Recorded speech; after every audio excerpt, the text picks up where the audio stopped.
reconstruct how this story could have possibly been written, I just find myself more and more amazed. And I have to come to several conclusions and share what I think are some of the key pieces of evidence here as we start to put this together. Now, again, we're right in the middle of this. This news about the wiretapping isn't even 36 hours old yet. So quickly, we're trying to put together some kind of perspective on this whole thing. And the first point that I want to make as I try to develop that perspective for you here is that the Democrats wrote the plot for this novel a long time ago. All right? We begin to be able to piece this together from little comments here and there as we've been listening to different videos and reading various articles. The place that I would really like to start, and we'll put the graphic up, is where Obama, as usual, said one thing when something else completely different happened. Nobody is listening to your telephone calls.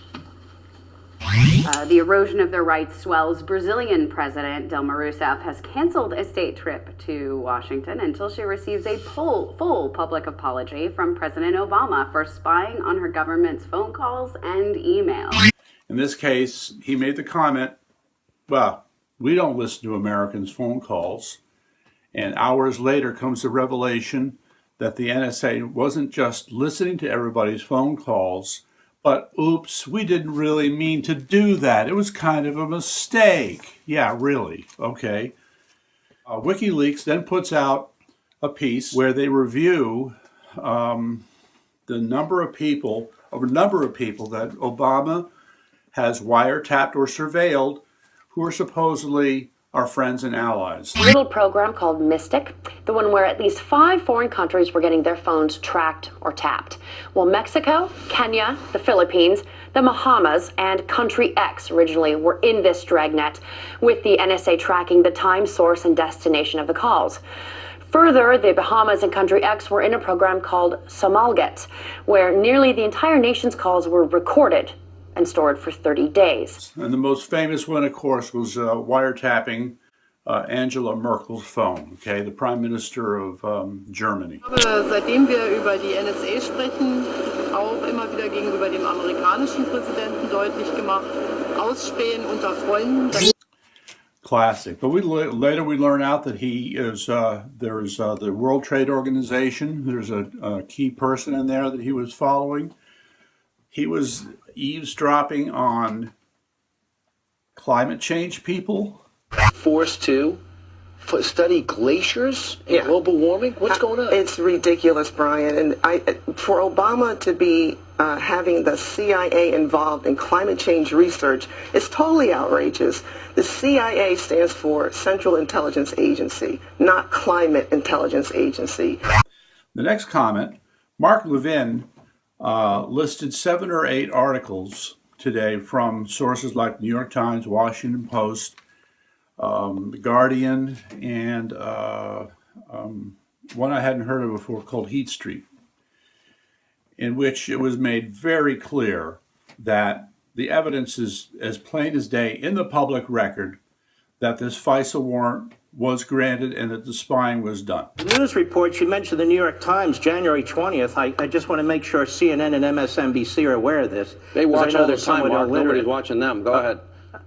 Wiretap data used in inquiry of Trump aides. I never said independent of news reports about the wiretap.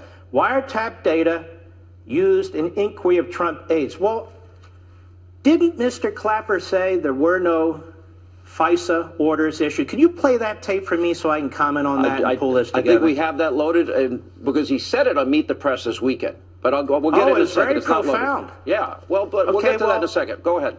But let me comment on it. It's very, very important. It's very important because if Clapper says there was no FISA order, and he was very broad and he was very definite, and he said, no, I don't remember this, and you'll play it later, then what the hell are we talking about? That means they didn't have enough information for probable cause to get a warrant in front of the FISA court. Right. In the course of going through that, Mark Levin also mentioned allegations that Obama's people may have started spying on Trump's campaign as early as March of 2016, and others are saying that he started even earlier than that.